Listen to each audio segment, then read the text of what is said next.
Agro Record News. Oferecimento. Bradesco, de ponta a ponta é com o Bradesco que o agro conta. Micro Essentials da Mosaic, NPS em grano no único.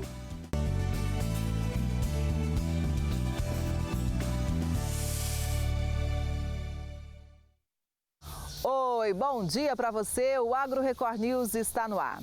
Foram 150 dias sem chuva em Goiás. O reflexo disso foi o atraso no plantio da soja. Agora, para recuperar o tempo perdido, os trabalhos seguem até tarde. O Robson é responsável por essa plantação de soja em Rio Verde, na região sudoeste de Goiás. A área de 60 hectares pertence à mãe dele. Um irmão mais novo também ajuda no trabalho. Antigamente ela arrendava. E a gente viu a oportunidade, a gente mesmo decidiu tocar as fazendas dela para ter um rendimento melhor e também tocar esse negócio de família por conta que se a fazenda está aqui e o chão está aqui, é mais fácil a família cuidar do que deixar na mão de terceiros. Além dessa, a família também tem outra área do mesmo tamanho em Turverlândia. Hoje, todos eles vivem da produção de grãos nesses 120 hectares de terra. Foram 2 anos que meu pai plantou. E a gente teve um intervalo que ele deu uma desanimada, ele ficou 3 anos sem plantar e a gente retomou, como eu tinha te dito, ele arrendou e a gente fez essa retomada para o plantio próprio, para a gente dar seguimento no negócio da família. Então tudo que a gente tem sai da fazenda ou da comercialização. Esse ano, o Robson e outros produtores rurais do estado passaram por um grande susto que ainda tira o sono deles. As chuvas chegaram mais tarde, atrasando o início do plantio da soja para a safra 2024-2025. O vazio sanitário em Goiás terminou no dia 25 de setembro, ou seja, os produtores já estão autorizados a plantar há mais de um mês. A preocupação única que a gente tem hoje é de ter uma boa janela para o milho safrinha, como a Sara de Rio Verde. Normalmente a gente planta no finalzinho de setembro, 1º de outubro, a gente está plantando hoje já mais ou menos de 16, 17, 18 e não finalizou ainda. Então nós estamos preocupados com a segunda safra, mas a nossa preocupação também é de Turverlândia, que nem se inicializou o plantio ainda. Então nossa janela está ficando muito curta e também vamos ter que tomar muito cuidado para fazer o manejo correto, um manejo muito em cima para não ter nenhuma surpresa desagradável no final também, deixar por conta só do clima e de Deus só. O plantio de soja na safra 2024-2025 em Goiás deve ocupar uma área de 4,85 milhões de hectares, 2,1% maior que a área plantada na última safra. Já a produção esperada é de quase 19 milhões de toneladas, 7,1% a mais que na safra anterior. Um produto de muito boa qualidade, é um material excelente para a produção e a única preocupação que nós temos mesmo hoje é a questão da segunda safra. Por conta que, mantendo esse padrão de chuva, esse nível pluviométrico que está tendo de chuva, a safra vai ser uma boa safra. A expectativa é tão boa que a família planeja usar o dinheiro da venda dos grãos para comprar mais terras e aumentar a área que plantam hoje. A gente vai se planejar esse ano para ver se a gente cresce pelo menos 30% da nossa área, para que a gente possa sempre estar crescendo a questão das áreas de plantio de soja e de milho também. Já em Mato Grosso, o maior produtor de soja do país, choveu e em algumas áreas os agricultores conseguiram plantar. Mesmo assim, o ritmo de plantio segue abaixo do esperado. O último levantamento, divulgado pelo Instituto Mato Grossense de Economia Agropecuária, o IMEA, mostrou que, até o momento, apenas 25% da área de mais de 12 milhões de hectares destinados à cultura da soja estão semeados em Mato Grosso.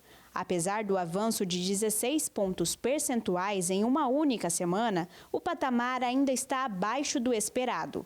Comparando a temporada passada, há um atraso de mais de 34 pontos percentuais no plantio, já que no dia 20 de outubro de 2023, 60% da área da cultura já estava semeada no estado. E a média dos últimos 5 anos é de 44,40%. Apesar do ritmo mais lento do plantio nessa safra, em algumas regiões os trabalhos estão bem adiantados, como nesse talhão, onde a chuva chegou com generosidade. E por isso, em 19 dias, eles já tinham encerrado os trabalhos de semeadura por aqui. Iniciamos dia 1º, que era o esperado nosso, né? Iniciar o nosso plantio dia 1º aí, né? De outubro aí, né? Então, para nós foi tranquilo, veio chuva normal para nós aqui, choveu bem para nós para o início do nosso plantio, né? Então, para nós assim, o clima não foi não desfavoreceu nós aqui, né? Sempre choveu bem para nós aqui no período do plantio, né? Um dos maiores desafios dos sojicultores está relacionado aos altos custos de produção, especialmente com os insumos. Apesar do recuo de 3,75% no custeio da safra 24/25 no mês de setembro, ainda é necessário um investimento de mais de R$ 3.900 por hectare. Então é uma safra assim que eu falo assim que a gente não pode errar, né? Porque os custos de adubo e químico aí, né, são altos, né? Então a gente estamos aí esperando assim recuperar tudo isso aí, né? Nessa temporada, Mato Grosso deve colher mais de 44 milhões de toneladas de soja, crescimento de 12,78% em relação ao ciclo anterior. No quesito produtividade média, a expectativa do IMEA é de estabilidade, com pouco mais de 57 sacas por hectare. Com a proximidade das festas de fim de ano e o aumento do preço da carne bovina, a produção de carne de frango vem crescendo. Nesta granja, na zona rural de Tanabi, são 7 aviários, cada um com 36 mil aves. A criação por aqui dura em torno de 45 dias, tempo considerado ideal para o abate. Durante todo o processo, as aves são alimentadas com 7 tipos de rações. Eles chegam com um dia de vida, então o frigorífico fornece esse pintinho. Entregam a ração durante todo o período até o dia do abate, né, que é os 45 dias em média. São 7 tipos de ração.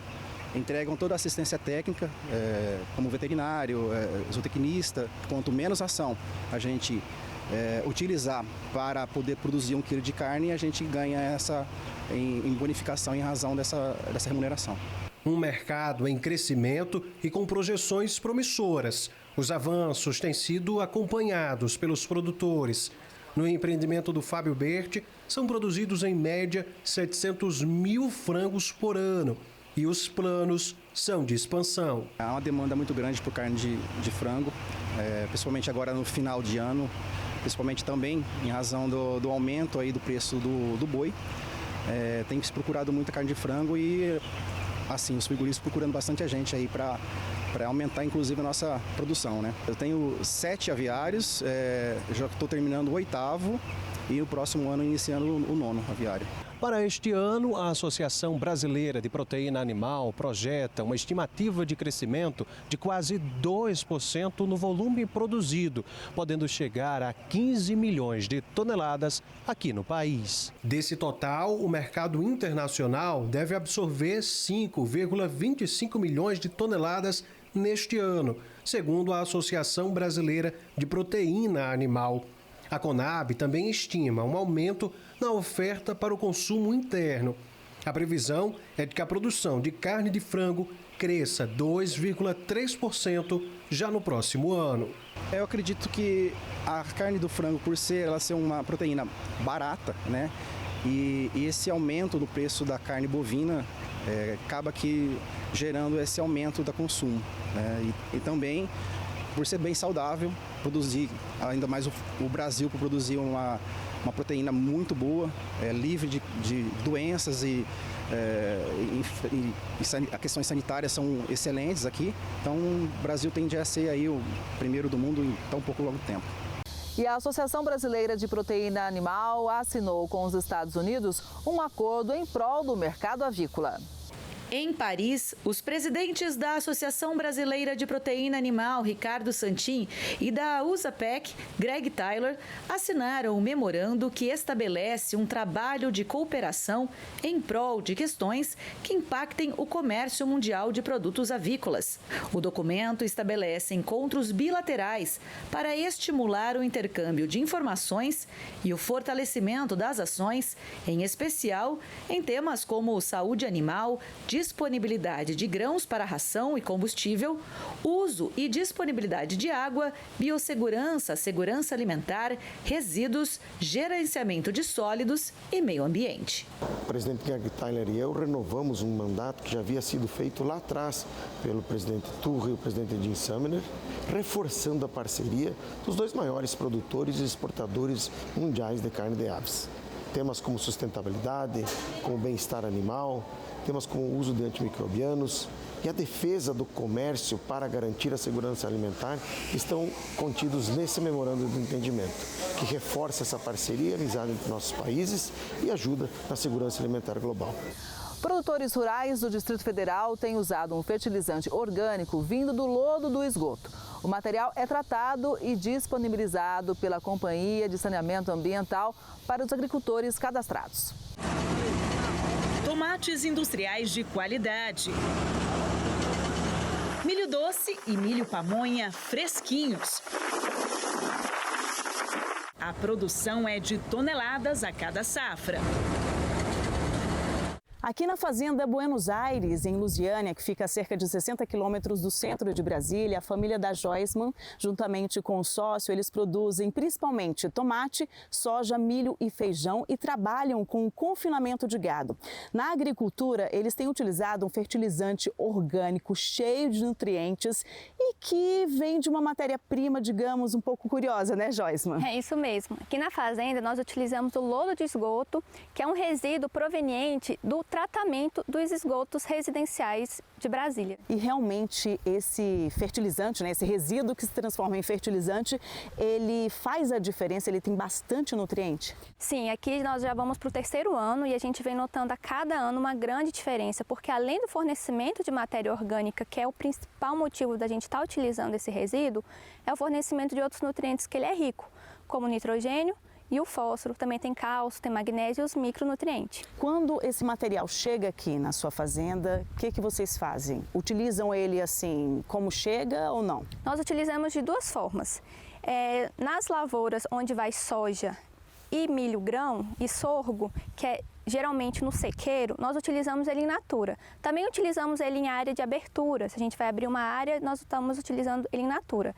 E da outra forma que nós utilizamos é estar misturando ele com o resíduo do confinamento. Aproveitamos então esse resíduo da própria fazenda, fazendo agricultura circular, com cama de frango aqui da região, e a gente faz a compostagem, que é transformar o lodo em um novo produto, que é um novo fertilizante. Aqui na estação de tratamento de esgoto em Samambaia, o lodo ele chega parcialmente desidratado, fica secando até a umidade ficar entre 30% e 40%. E a partir daí, ele é transformado em fertilizante para o solo. A Ana Maria, que está ao meu lado, ela é superintendente de operação e tratamento de esgoto aqui da CAESB, e vai explicar como é feito todo o processo, Ana Maria. O processo de geração de lodo ele é inerente ao processo de tratamento de esgotos.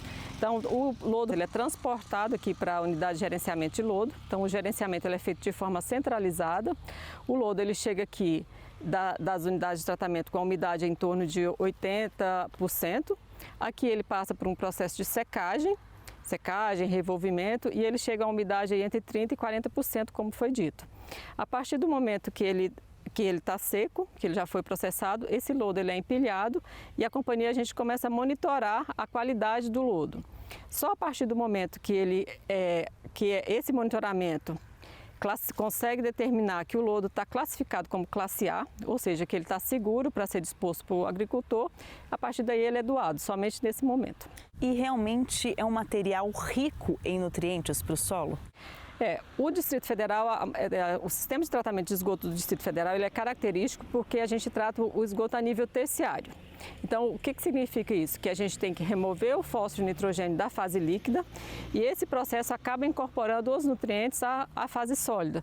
Por isso, o lodo ele é muito rico em fósforo e matéria orgânica, que acaba se tornando muito atrativo para os agricultores. Ao todo, são 25 baias como esta que abrigam todo o material para secagem no período entre julho e setembro. Este ano, a estiagem se estendeu um pouco mais, então foi produzido mais biossólido. Esse é o nome que se dá quando o lodo seca. Depois de passar pela secagem, que faz com que os patógenos, que são os organismos que causam doenças, sejam eliminados, o lodo vira uma espécie de areia, que é empilhada até o monitoramento e a caracterização. Por dia, são produzidas 400 toneladas desse lodo, que melhora a qualidade do solo, fornecendo matéria orgânica. Melhora também a capacidade de retenção de água e a resistência das plantas. O material que sai da CAESB pode ser usado no cultivo de grãos e frutas, menos em hortaliças. O lodo, então, deixa de ser resíduo para se tornar um produto benéfico ao campo e ao meio ambiente. A vantagem dessa destinação agrícola do lodo é que a gente pegou um resíduo, transformou em um produto que é rico em nutrientes e bem aceito pelos agricultores. Além do fornecimento de nutrientes, a gente vê uma melhora na fertilidade do solo e com isso a gente vem reduzindo custos, principalmente na redução da dose do fertilizante mineral, que para o produtor é fundamental, principalmente nesse ano onde o preço da soja não está tão agradável. A Embrapa Gado de Corte recebeu participantes do Brasil e de países vizinhos para o curso de melhoramento genético em Campo Grande, Mato Grosso do Sul. O melhoramento genético é uma prática fundamental na pecuária de corte e tem se desenvolvido ao longo dos anos, através de pesquisas e cursos de capacitação. Durante os 3 dias do curso oferecido pela Embrapa GenePlus, que faz parte da Embrapa Gado de Corte, alunos e pesquisadores tiveram a oportunidade de interagir e trocar experiências e demandas do setor. Foi uma oportunidade teórica de discutir conceitos importantes que o melhoramento exige para que seja de fato aquilo realizado de forma adequada nas fazendas, mas também com parte prática, mostrando como aquele conhecimento que às vezes parece algo longe da fazenda, longe do criador, como aqueles conhecimentos, aquelas tecnologias, elas podem ser utilizadas dentro da fazenda e aquilo melhorar o trabalho de seleção, melhorar os nossos rebanhos. A Ana Jo é produtora e conta como foi a experiência ao participar do curso de melhoramento genético. Não é mais tão simples como era antes, é sempre uma troca contínua, um aperfeiçoamento contínuo, então a gente tem que estar sempre antenado no que está acontecendo, quais são as melhores formas de você trazer a tecnologia da Embrapa, dos pesquisadores para o campo. Então a gente consegue trazer a tecnologia para dentro do curral. Mato Grosso do Sul está entre os estados brasileiros líderes em produção de carne. De acordo com os dados da Embrapa, a produção aumentou em 9% nos últimos 22 anos. O estado se destaca justamente por sempre ter tratado a agropecuária de forma profissional, com criadores técnicos que vêm utilizando os melhores conhecimentos, as melhores práticas para produzir. E isso é cada vez mais necessário nesse nosso negócio. Na produção de gado de corte, em carne bovina, nem se fala. Precisamos estar trabalhando com o que há de melhor em nutrição, de pastos, de sanidade, de gestão, mas também em termos de genética. Realizar combinações genéticas que sejam favoráveis para o rebanho faz muito mais do que impulsionar a produtividade e a lucratividade na pecuária de corte. É um investimento que traz benefícios tanto para o produtor quanto para o consumidor final. Então, o melhoramento genético ele vem trazer isso. Animais mais produtivos, mais lucrativos, que utilizam melhor o ambiente que a gente tem e assim impacta menos o ambiente e principalmente que traz um produto, no caso nosso, uma carne, um couro de maior qualidade para servir a sociedade, que é o grande objetivo de tudo que a gente faz.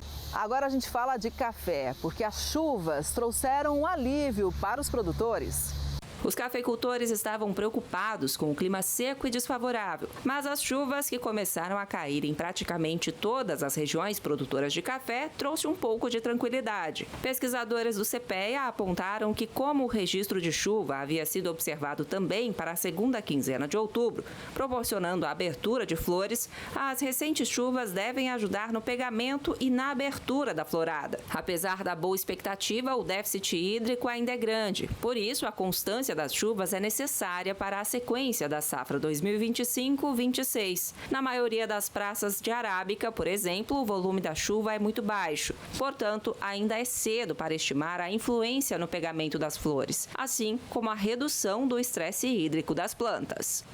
A colheita de trigo segue avançando no Rio Grande do Sul, mas a chuva prejudicou a qualidade. O centro-noroeste do Rio Grande do Sul está com a colheita de trigo em ritmo acelerado. Cerca de 29% da área estimada de plantio já foi colhida. Das lavouras que ainda faltam, 48% está em fase de maturação e 20% na de enchimento de grãos. De acordo com a Emater, a área cultivada é de pouco mais de 1.310.000 hectares e a produtividade prevista permanece em 3.100 quilos por hectare. O excesso de umidade em áreas planas tem imposto restrições ao avanço dos trabalhos e a qualidade do produto colhido no período chuvoso também está inferior ao obtido antes do período das chuvas, o que pode comprometer a capacidade de panificação. A redução na qualidade dos grãos está associada à alta incidência de doenças, intensificadas pela recorrência de chuvas em lavouras na fase de maturação. Nas demais regiões do estado, o potencial produtivo não foi afetado e o rendimento e a qualidade devem ser mantidos. Em visita à Record News, o governador do Mato Grosso, Mauro Mendes, falou sobre uma nova lei do estado que impacta na moratória da soja. A lei, sancionada pelo governador Mauro Mendes, estabelece novos critérios para a concessão de incentivos fiscais no âmbito estadual para as empresas adeptas da moratória da soja. O texto indica que ficam vedados os benefícios fiscais e a concessão de terrenos públicos a empresas que participem de acordos, tratados ou qualquer outra forma de compromisso nacional ou internacional que imponham restrições à expansão da atividade agropecuária em áreas não protegidas por legislação ambiental específica, sob qualquer forma de organização ou finalidade alegada. A lei prevê ainda que o descumprimento das regras estabelecidas resulta na revogação dos benefícios concedidos e na anulação da concessão de terrenos públicos. A moratória da soja é um acordo de 2006, firmado entre algumas empresas exportadoras que veda a compra de soja plantada em áreas desmatadas da Amazônia, ainda que o desmate tenha ocorrido dentro da lei. O Brasil vai exportar algodão para a Arábia Saudita. Foi a 6ª abertura de mercado para o país neste ano. Desde o início de 2023, o agronegócio brasileiro já conseguiu abrir 265 mercados em mais de 60 destinos pelo mundo. O mais recente é a Arábia Saudita, que começa a receber produtos brasileiros de origem vegetal. Este ano, o país já autorizou a importação de sementes de hortaliças, aves vivas, de flores e feno. E agora, algodão em pluma, algodão em caroço e os considerados desperdícios de algodão, como farelos, torta, fibrila e óleo. A conquista coincide com a consolidação do Brasil como o maior exportador mundial de algodão. Até setembro, o país já tinha comercializado 3 bilhões e 680 milhões de dólares e 1.900.000 toneladas, superando o mesmo período de 2023. Em 5 meses, a valorização da mandioca atingiu quase 60%. Segundo pesquisadores do CPEA, a alta demanda por mandioca vinha fortalecendo os preços da raiz nos últimos meses. Mas, recentemente, a menor oferta é que tem sido determinante para os aumentos. Agora, muitos produtores estão atrasando a colheita, sobretudo por conta da rentabilidade que está limitada em decorrência de menor produtividade e teor de amido. Com a baixa da oferta, o valor médio da raiz de mandioca posta-fecularia fechou a R$ 648,74 a tonelada na semana passada, com alta de 3% em comparação ao mesmo período anterior. De acordo com pesquisadores do CPEA, esse foi o 20º avanço semanal consecutivo. Desde meados de maio, quando a média registrou a mínima do ano, a elevação acumulada é de 59,8%. Em 12 meses, a alta é de 8,2% em termos reais. Pesquisadores de 4 instituições se uniram em busca de variedades de citros mais resistentes à seca. Aumentar a produtividade é um desafio para todos os produtores rurais. Uma meta que muitos almejam, mas sabemos dos desafios para conquistá-la. Na citricultura, por exemplo, as dificuldades para se ter uma boa produção são grandes. Olha só o caso da laranja. O greening é uma doença que tira o sono do agricultor. Somando-se a isso, temos ainda o clima. Um dos motivos na queda na safra de 2024 do Cinturão Citrícola de São Paulo e Triângulo Sudoeste Mineiro é por conta da longa estiagem. Diante disso, pesquisas têm sido feitas para amenizar os problemas causados nos períodos de seca. Secas e altas temperaturas são cada vez mais constantes no cinturão citrícola, causando sérios prejuízos à produção. Pensando nisso, a Embrapa, Fundecitrus, Fundação Copercitrus Cardicitrus e o Instituto Agronômico mantêm uma parceria para avaliar e desenvolver novas variedades de porta-enxertos por cinturão. Um desses trabalhos é feito em Bebedouro, no estado de São Paulo, local em que estão plantadas algumas variedades de porta-enxertos que já dão indícios de vigor em meio à seca. Essas variedades podem ser tolerantes à seca, para dispensar o uso da irrigação, ou mais responsivas nas áreas irrigadas. Nesse experimento que a gente está visitando, com laranja pera aos 2 anos de idade, sem irrigação, 27 novos porta-enxertos estão em avaliação. Muitos deles híbridos do tipo Citrandarim, desenvolvidos pela Embrapa ou pelo Instituto Agronômico. Alguns deles vêm demonstrando alta tolerância à seca, comparável ao limão-cravo, enquanto que outros são extremamente sensíveis. O estudo permite ainda identificar os porta-enxertos mais apropriados para o manejo irrigado, pois são aqueles que sentem a seca primeiro. As variedades do experimento com copa de laranja pera e AC em Bebedouro foram plantadas em maio de 2022, com espaçamento de 6,5 por 2,5 metros. Iniciativas como essas são importantes para a expansão do cinturão citrícola, o que gera um ganho para o citricultor e toda a cadeia produtiva. A importância desse tipo de trabalho é poder trazer novas opções de recomendação de porta-enxerto para o citricultor, buscar uma maior sustentabilidade no seu pomar. Agora a gente fala de produção de orgânicos que vem conquistando cada vez mais espaço. E um exemplo vem de Marília, no interior de São Paulo. Nessas estufas que ficam em Marília, a produção atende outras cidades como Bauru, Ourinhos, Assis e Tupã. A gente atende grandes mercados na cidade e região, o mercado eu não posso reclamar não. A venda nossa é muito boa. O ciclo da planta até chegar na fase de colheita é bem menor que na agricultura tradicional, em média 25 dias e já vai para o mercado. A técnica consiste em colocar micro e macronutrientes dissolvidos na água. Uma bomba faz a circulação dessa cauda.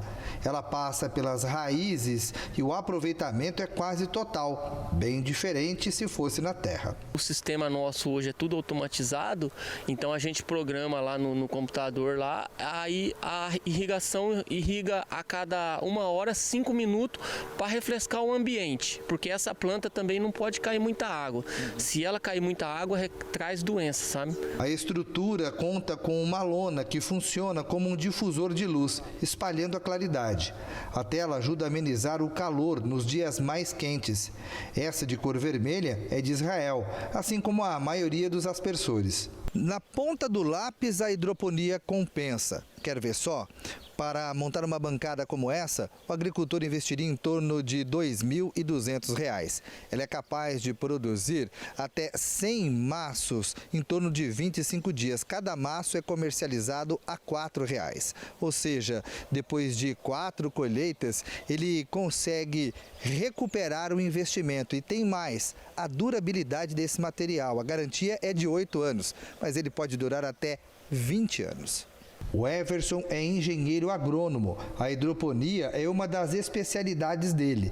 Ele conta que o sistema é uma das opções para enfrentar as mudanças climáticas, ora com calor extremo, seca ou frio congelante. Eu costumo dizer assim, o produtor que tem condição de fazer um investimento, trocar o seu sistema de cultivo do solo para um sistema de hidroponia, apesar do investimento ser um pouquinho alto no começo, mas ele vai ter um retorno bom no decorrer do tempo. Por quê?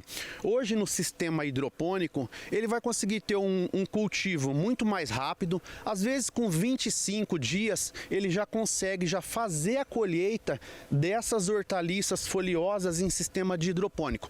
Diferente às vezes no solo, que vai ter um percurso aí de mais ou menos 35 a 40 dias. O investimento inicial pode ser algo proibitivo para alguns produtores, mas no final a hidroponia se paga sozinha. O sistema hidropônico ele tem algumas vantagens para o produtor rural. Uma delas seria a facilidade de manejo dessa cultura, por ela estar suspensa do solo. Uma questão assim de controle melhor da produção. Ele não vai fazer a utilização de alguns defensivos, por ser um sistema que ele está suspenso, ele vai evitar bastante doenças que às vezes está ligada ao solo. E para você que é empresário, preste atenção nesse recado. Quer fazer sua marca brilhar? A ID3 Brindes tem o que você precisa. Com mais de 4.000 itens disponíveis, temos tudo para impulsionar sua empresa com brindes personalizados e de qualidade. Seja com a sua logo, uma frase especial ou aquela ideia única que você tem em mente, nós cuidamos de cada detalhe. Nossa tecnologia de ponta e uma equipe super expert garantem que seus produtos sejam incríveis e prontos para impressionar. Tem algo especial em mente? A gente adora desafios e transforma sua ideia em realidade. Converse com nossos consultores e veja como podemos fazer sua marca se destacar de verdade. ID3 Brindes. Personalize, fidelize e impressione. A segunda edição da Expo Leite em Uberaba, Minas Gerais, teve leilões, julgamentos e o tradicional concurso leiteiro com quebra de recorde mundial. A Expo Leite, na segunda edição, já vem se consolidando como um dos principais eventos do setor. Reuniu criadores, técnicos, especialistas e apaixonados pela pecuária leiteira.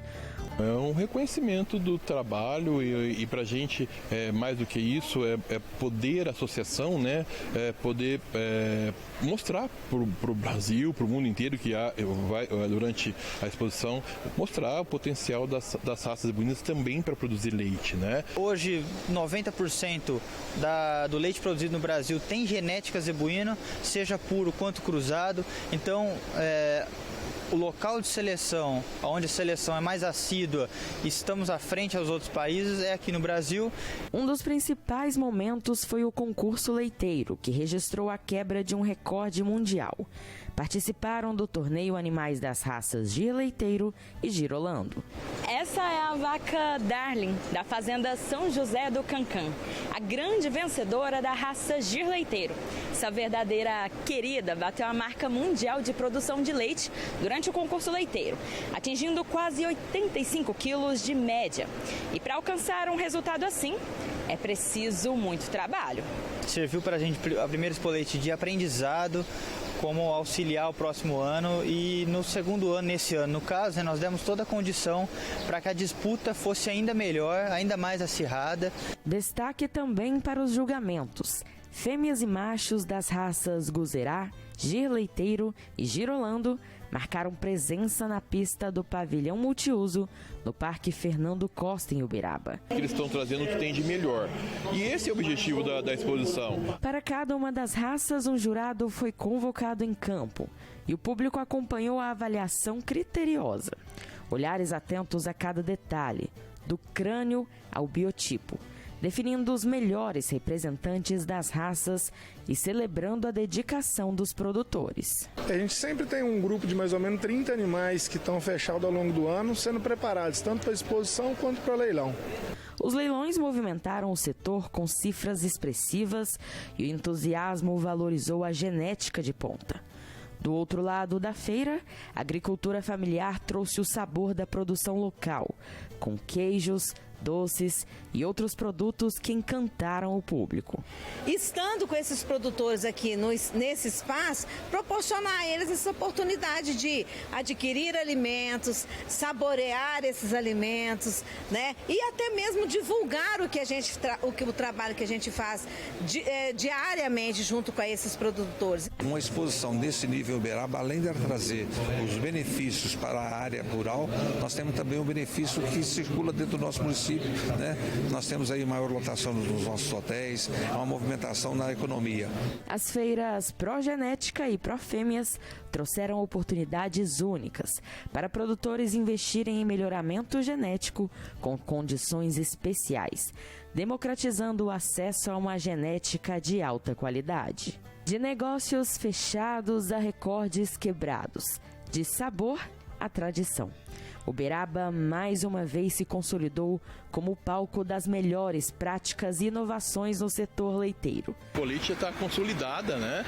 Como sendo uma grande opção de reunir, né, amigos, reunir produtores, né, pecuaristas que fazem seleção no gado de leite, né, um momento de confraternização, mas também de negócios, de testes, né? Então, com certeza, o ano que vem está garantida a 3ª edição. O cultivo de lúpulo, essencial para a produção de cerveja, vem aumentando aqui no Brasil, mas ainda existem gargalos na cadeia produtiva. 17 horas de luz. Essa é uma das exigências do lúpulo para produzir no Brasil. Natural de clima temperado, a planta se tropicalizou com suplementação luminosa, que mantém o ambiente claro pelo tempo necessário.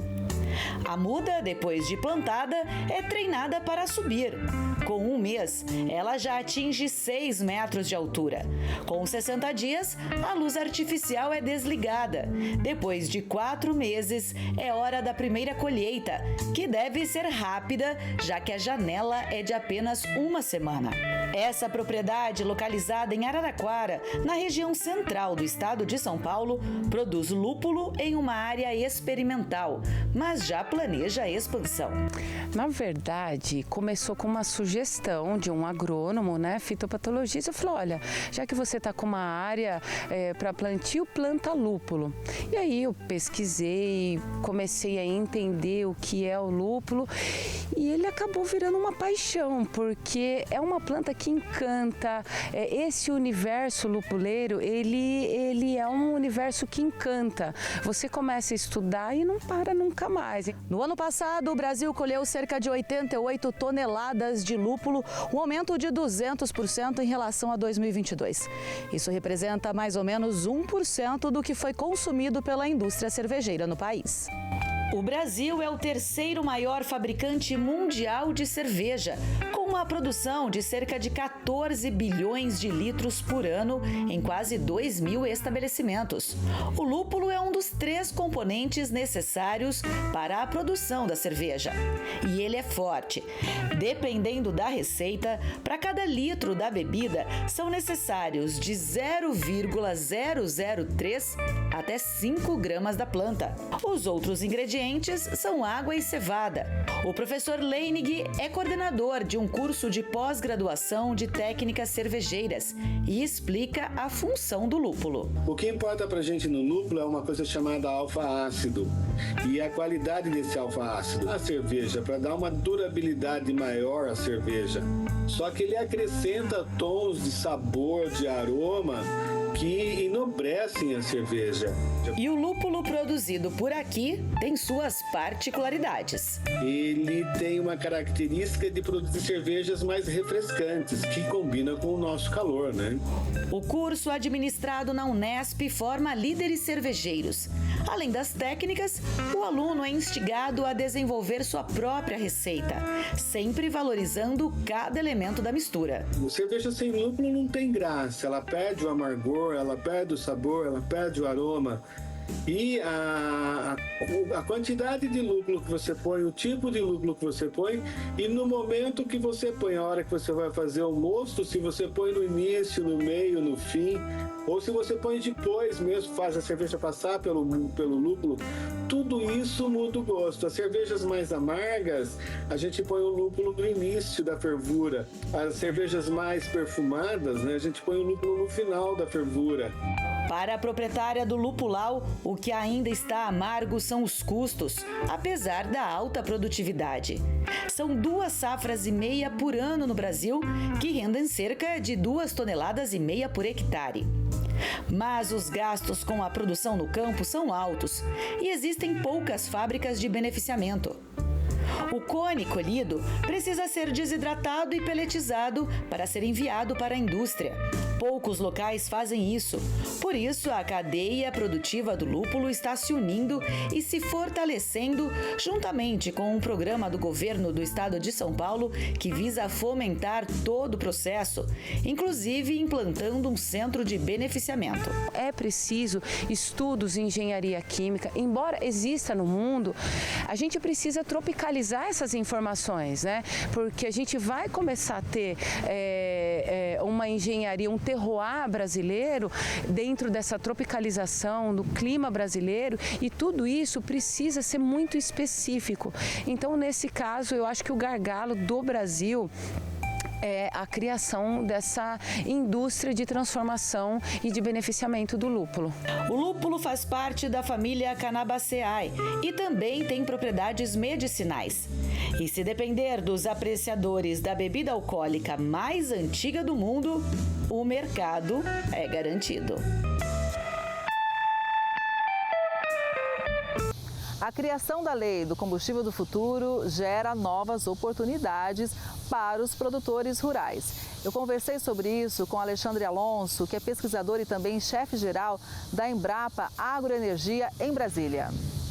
Eu acho que o CAP vai ter 2 reflexos principais no campo. Acho que o primeiro deles, além da gente obviamente ter a questão de aumento de produtividade, diz respeito à forma como a gente produz as matérias-primas que vão ser utilizadas para a produção de biocombustíveis. Isso porque os biocombustíveis eles não são, na verdade, novidade no Brasil, né? O Brasil tem um longo histórico de produção de biocombustíveis, começando principalmente com o etanol, já há várias décadas, né? Desde a época do Proálcool, passando pelo biodiesel, e muito disso se estimulou por uma questão de acesso a combustíveis, e principalmente por uma questão de custo para esses combustíveis. Mais recentemente, essa agenda de biocombustíveis, de agroenergia, ela passou a estar colada, vamos dizer, também numa agenda de sustentabilidade. Por quê? Porque, basicamente, os biocombustíveis, que são essas formas, esses combustíveis líquidos produzidos a partir de biomassas agrícolas, como você mesmo mencionou, a cana, a soja, o milho, entre tantas outras, esses biocombustíveis eles têm uma menor pegada de carbono. Ou seja, quando você utiliza no seu veículo um biocombustível, como, por exemplo, o etanol, em substituição à gasolina, os níveis de emissão de CO2, que é um gás de efeito estufa e, portanto, atrelado a mudanças climáticas, ele é menor, o nível de emissão é menor do que quando você utiliza esse veículo com o combustível fóssil, então da gasolina. Então, hoje, quando a gente fala de agroenergia, de biocombustíveis, a gente está falando tanto de uma agenda de transição energética, como que a gente pode assegurar que as novas fontes de energia sejam fontes limpas, sejam fontes verdes, mas também está associada a uma agenda de sustentabilidade e uma agenda de descarbonização.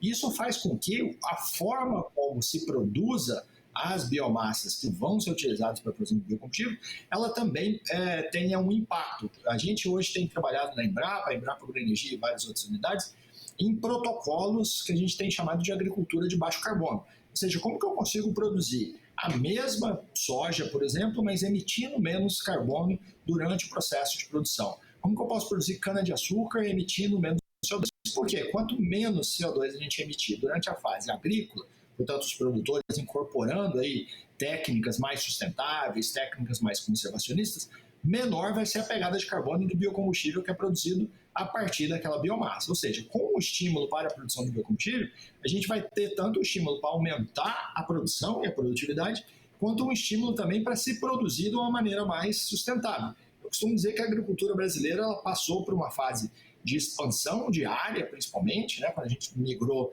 das regiões temperadas para o Cerrado, para o Centro-Oeste. Depois a gente passou por uma fase de aumento de produtividade, no qual a tecnologia teve um incentivo maciço, e agora a gente vive uma fase de multifuncionalidade, uma fase de sustentabilidade. Então, com o biocombustível, essa agenda de sustentabilidade ela é muito presente. Então, acho que para os agricultores, a gente vai ter um estímulo também para a adoção dessas práticas de agricultura de baixo carbono. Depois de um longo período de estiagem e de incêndios que devastaram as plantações, é hora de recomeçar. Um exemplo de resiliência vem do Mato Grosso. Em Mato Grosso, a estiagem severa que atingia o estado teve fim após o início da primavera, que trouxe as tão esperadas chuvas. O estado foi um dos mais afetados pelos incêndios florestais, com registros de quase 50 mil focos desde o início do ano. Dentre todos os problemas ambientais que as chamas ocasionaram no país, um outro problema surgia em meio às cinzas. Centenas e até milhares de hectares queimados, destruindo tudo o que diversos produtores rurais levaram anos para construir. Nessa propriedade existia uma grande plantação de cana, mandioca e outros alimentos que o produtor levava para a feira do município, onde ele garantia o sustento da família. Como vocês podem ver, tudo aqui foi consumido pelas chamas na época da estiagem. Agora, com a chegada das chuvas, ele tenta se reerguer, mas para isso ele precisa comprar os alimentos de outros lugares para poder revender na feira e não ficar sem renda. A gente está comprando mesmo só para manter o nosso ponto na feira, né? Porque o ganho é muito pouco. Às vezes dá o combustível, às vezes não dá, né? Às vezes sobra um pouco, mas a gente estamos felizes com isso, porque pelo menos está saindo, conversando com as pessoas, né? E Deus tem abençoado, nunca falta, né? Mas, apesar do prejuízo material, o seu Almeri não se deixou abater pela tragédia. Dedicação e resiliência, com certeza, são as melhores palavras para definir alguém que, mesmo depois da perda, continua com um sorriso no rosto. Agora, ele já almeja novos rumos para a sua propriedade e quer se prevenir para o próximo período de estiagem. Principalmente a minha frente aqui, eu quero manter pelo menos uns 50 metros aqui sem nada, gradeadinho, né, na seca. E o que eu puder fazer é irrigado ao redor da casa aqui, pelo menos, né, para eu ter verde, para o fogo não queimar, né, porque palhada seca leva tudo, né. Então essa é a nossa ideia agora, né. E esperançoso, assim, sempre na esperança que as coisas vão melhorar, né? Eu creio que vai melhorar. Então, se eu não tiver esperança, não adianta eu lutar mais, né? A banana da terra é uma das queridinhas da culinária mineira. E uma família de Araguari tem apostado no cultivo da fruta há 2 gerações. Esta é uma das fazendas produtoras de banana da terra na região do Triângulo Mineiro. Chanco passou de pai para filho e se produz um dos frutos mais consumidos no Brasil e no mundo. A vida toda eu tenho ela na minha cozinha. Ela, para mim, é a melhor. Você tem várias maneiras de você fazer ela. É frita, é cozida, é assada, é farofa. Este é o Fábio, produtor e um apaixonado pela terra e pelo que faz. Daqui a pouco a gente volta para o campo, mas antes, vamos à feira, saber do povo como este alimento é aproveitado no dia a dia. Todo mundo gosta, né? Tanto fritinha no prato, todo mundo quer uma farofinha, uma banana frita, né? Toda semana eu compro. Minha neta adora banana da terra frita. Cada brasileiro come em média 25 quilos por ano. São mais de 465 mil hectares de áreas plantadas, de acordo com o Instituto Brasileiro de Geografia e Estatística, o IBGE. Fábio acompanha o crescimento das plantas e dedica horas à produção nos 35 hectares. Herança de família. Essa banana, meu pai começou o cultivo dela, nem nascido eu era. Então, eu sempre Sempre trabalhei com ela. Existem mais de 1000 tipos de bananas, divididos em 50 grupos de variedades com propriedades de cor, textura e sabor diferentes. A banana é a fruta mais popular do planeta. Segundo a Organização das Nações Unidas para a Alimentação e Agricultura, são mais de 150 milhões de toneladas produzidas por ano. De acordo com especialistas, a banana se adapta melhor ao clima tropical. Com a seca que atinge o Sudeste, os impactos são negativos na produção do Fábio. Nesse período de entre-safra, entre o verão e o inverno, mesmo com o sistema de irrigação, os cachos sentem diferença e a produção acaba caindo um pouco. Até tem um ditado, né? Bananeira que já deu cacho. Ela dá o cacho uma vez só. Então você corta ela o mais baixo possível, vem os filhotes dela, que tem em volta. Aqueles filhotes cresce e produz o cacho. E na hora de comercializar, o preço quase não muda, independente da demanda e da época do ano. Palavra de quem conhece bem a fruta, desde a produção até a venda. A banana terra, o preço dela é mais firme por motivo dela ser, vamos dizer assim, mais difícil na produção, produz menos.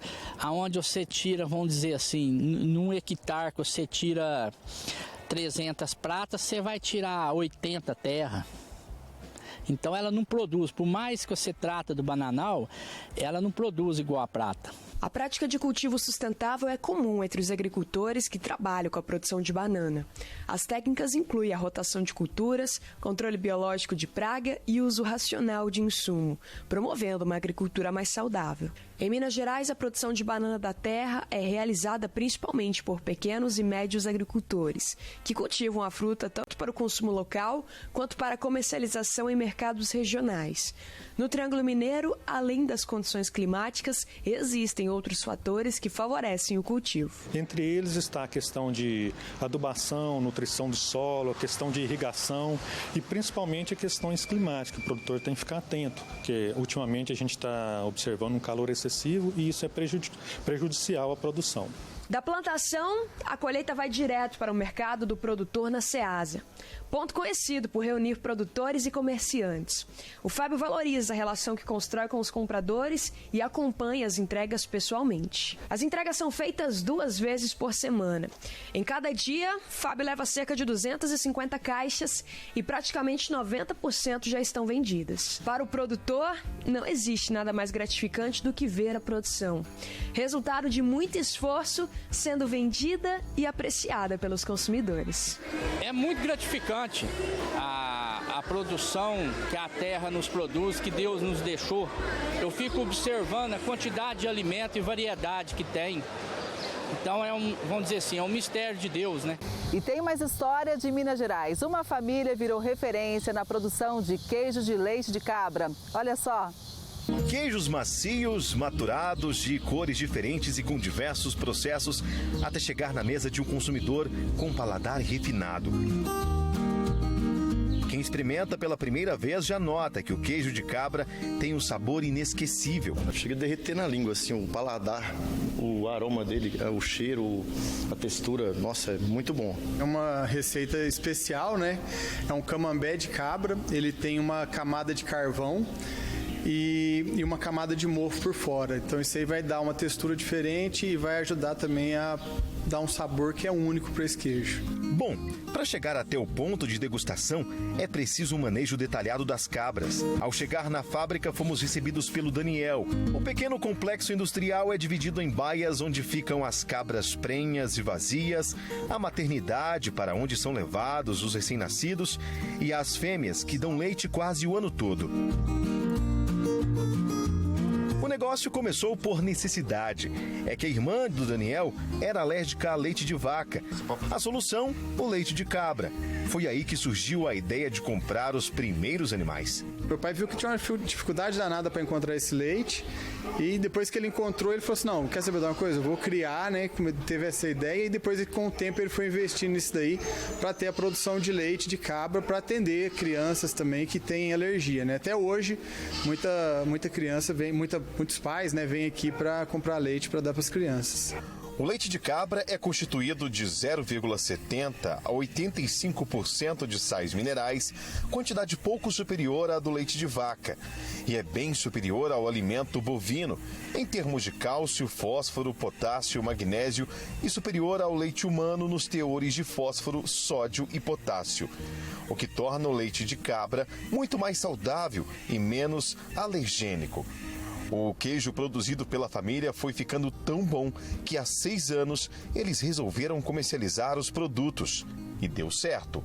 6 anos atrás, quando a gente começou, realmente teve uma demanda muito grande por novos queijos, novos sabores, né? Então a gente aproveitou essa onda aí para começar a fazer os queijos de cabra. E aí trabalhar para o pessoal conhecer os queijos e fazer queijos que sejam bons, né, para ser aceitáveis aí no mercado, né? Hoje são mais de 200 cabras em lactação. O responsável pelo cuidado dos animais é o Tiago, que trabalha junto com a família há 2 décadas. Apaixonei mexer com cabra. Desde quando eu vim pra cá, a primeira coisa que eu gostei foi mexer com cabra. Um animal muito dócil, calmo, tranquilo, não dá trabalho, manso. O segredo é você dar um trato muito bom para elas produzir bastante leite. Se o animal está sendo bem tratado, ele te dá o carinho. Se maltratado, ele não vai te dar carinho. E retorna com muito leite. Ou então a produção aumenta muito mais. O Tiago ordenha os animais que nem precisam ser levados. Conhecem o caminho direitinho. 2 vezes por dia, os animais são trazidos aqui para a ordenha, de manhã e à tarde. Todo o leite das cabras é retirado e levado parte para os recém-nascidos e a outra enviada para o laticínio, que fica bem ao lado a essa produção leiteira. Por dia são produzidos 240 litros. No final do mês, mais de 7 mil litros.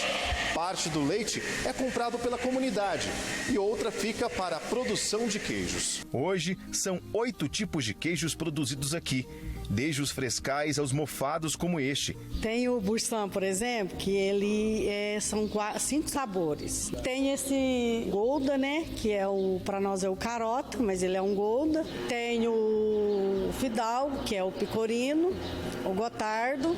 As medalhas, troféus, certificados padrão ouro demonstram que o queijo de cabra de São Gotardo é um dos melhores do país. A gente vai criando os queijos, né? Então isso é importante para a gente participar desse concurso, porque valida toda aquela qualidade, todo esse carinho que a gente tem, toda essa higiene, né? E toda essa criatividade que a gente coloca nos queijos. E aí a gente manda para os concursos e aí nos últimos anos a gente tem sido bem premiado, sim. O Campeonato Mundial, né, do queijo, que aconteceu em São Paulo, e a gente ganhou nessa oportunidade 6 medalhas, né? E uma delas foi um super ouro com um Golda de cabra, né? Que é uma criação nossa aqui em homenagem à cidade, inclusive. O Agro Record News de hoje vai ficando por aqui. Obrigada pela sua audiência. A gente se vê no próximo programa. Até lá!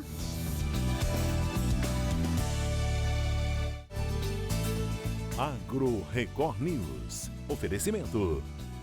Bradesco, de ponta a ponta é com o Bradesco que o agro conta.